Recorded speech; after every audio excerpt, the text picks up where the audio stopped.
Hello everyone, this is Tom Fox. I'm the Compliance Evangelist, and I'd like to welcome you to June's podcast series on 1 month to better investigations and internal reportings. So what do you do when the call, the email, or the personal tip comes into your office where an employee reports suspicious activity somewhere literally across the globe? That activity might well turn into a Foreign Corrupt Practices Act issue for your company. In today's climate, it can turn into issues under lots of different anti-corruption jurisdictions. The Brazilian Clean Companies Act, the UK Bribery Act, or even domestic anti-corruption laws, such as brought GSK to bear in China. As the Chief Compliance Officer, it will be up to you to begin the process, which will determine, in many instances, how your company will respond going forward and will set the tone throughout this most difficult period. This month's podcast series will provide to you all the steps you need to consider going forward. I'm going to take a look at independent versus in-house investigations, investigation protocols, the different resources that a compliance practitioner may bring to bear in an investigation, such as internal audit, IT, and legal. And I'll take a look at special issues such as privilege, Upjohn and Miranda warnings, data privacy, and of course, the Yates memo and its effect. I think you will learn a lot this month if you follow this podcast series. This is Tom Fox. Thank you very much for listening to the June podcast series. Day 18, Hotline Best Practices. Today I want to review some of the best practices regarding a compliance hotline. Number 1, the hotline should be developed and maintained externally. It seems axiomatic that employees tend to trust hotlines maintained by third parties more than they do internally maintained hotlines. Through submitting of reports via an external hotline, there is a perceived level of anonymity and impartiality compared to a system developed in-house. A third-party provider is also more likely to bring specialist expertise that is difficult to match within an organization. Number 2, the hotline supports collection of detailed information. As with most everything else, information is power. If a CCO can gather and record information throughout a compliant lifecycle, the company will have greater insight into the situation, and a company can protect itself more effectively from accusations of negligence or wrongdoing. A hotline reporting system should provide consolidated real-time access to data across all departments and locations, plus analytical capabilities that allow you to uncover trends and hotspots. All reported materials should be consolidated in one comprehensive, chronologically organized file so that the CCO can monitor ongoing progress and make better, more informed decisions. Number 3, the hotline must meet your company's data retention policies. Retaining data in a manner consistent with your internal data retention policies is important. A hotline should offer secure, accessible report retention database, or you may be faced with making your own complicated and costly arrangements for transmitting and storing older reports to be stored in a permanent storage location. Number 4, the hotline should be designed to inspire employee compliance. Retaliation or perceived unfairness to those making hotline complaints will destroy the effectiveness of internal reporting process and poison the corporate culture. A hotline must be seen to offer the highest levels of protection and anonymity and to encourage employee participation. The hotline should allow them to bring their concerns directly to someone outside their immediate chain of command or workplace environment, especially when complaint concerns an immediate supervisor.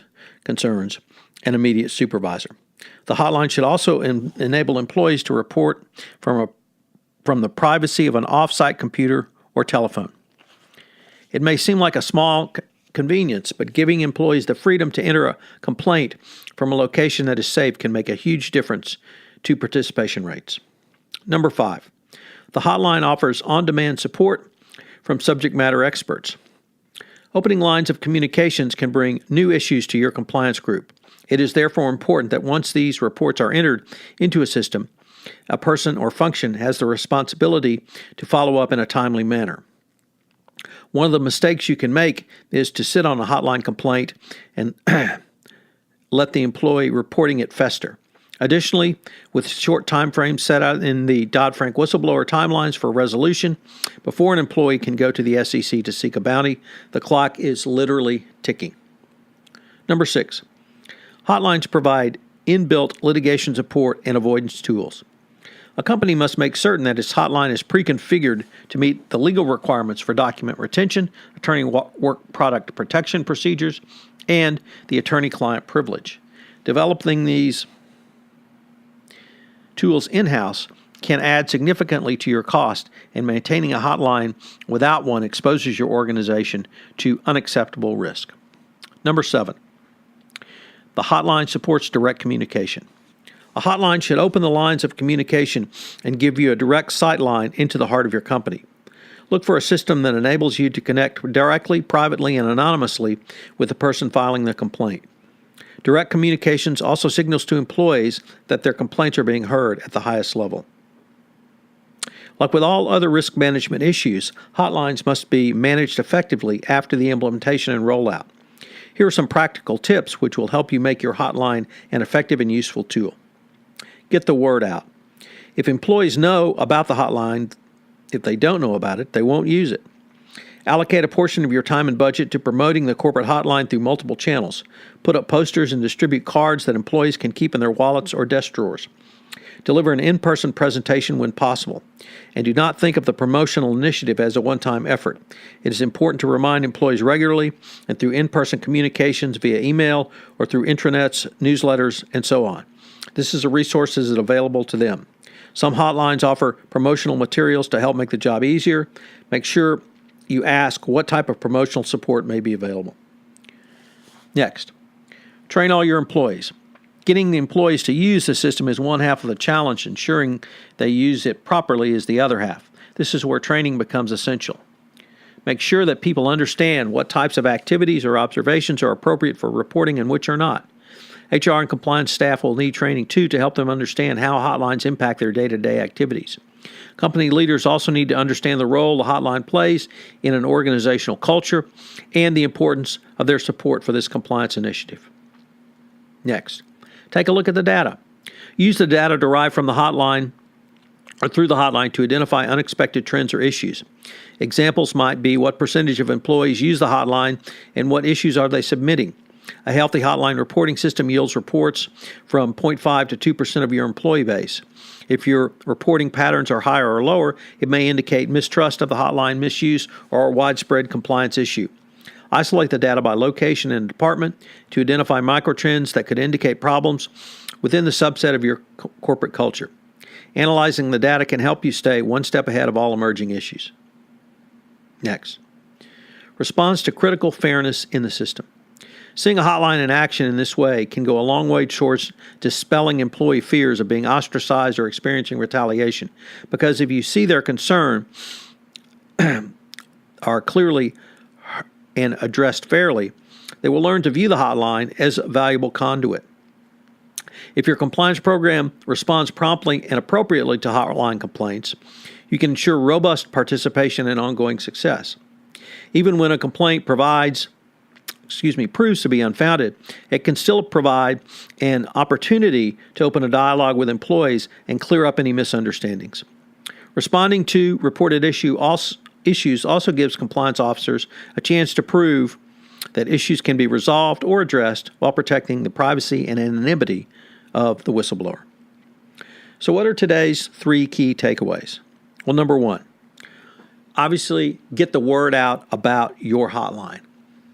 Put employees on notice, put up posters, send out emails, however you communicate internally. If it's a notice in the workroom, if it's a notice in the coffee room, but put on training, get the word out. And then it leads to number 2, train your employees. It's important that employees understand what the hotline is for, that it's there, and that they will benefit from it. And that if you don't raise your hand as an employee, management may not know of an issue. And then number 3, use the data to improve your compliance program. This may seem self-evident, but many compliance practitioners overlook hotline data as indicia, which can be reincorporated through a continuous feedback loop to improve your compliance program going forward. This, at the end of the day, is what the Department of Justice wants to see. I hope you've enjoyed day 18 of 1 month to better investigations and reporting, and I hope you'll join me tomorrow for day 19.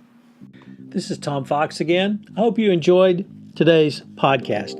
If you have listened to this podcast on iTunes, I would greatly appreciate it if you would rate the podcast, as it would help in our rankings and also help get the word out about the only 1 month podcast series to a better compliance program. Also, if you have any questions, please feel free to contact me. You can reach me at tfox@tfoxlaw.com. This is Tom Fox. Thank you very much again for listening, and I hope you'll join me again for 1 month to better investigations and reporting.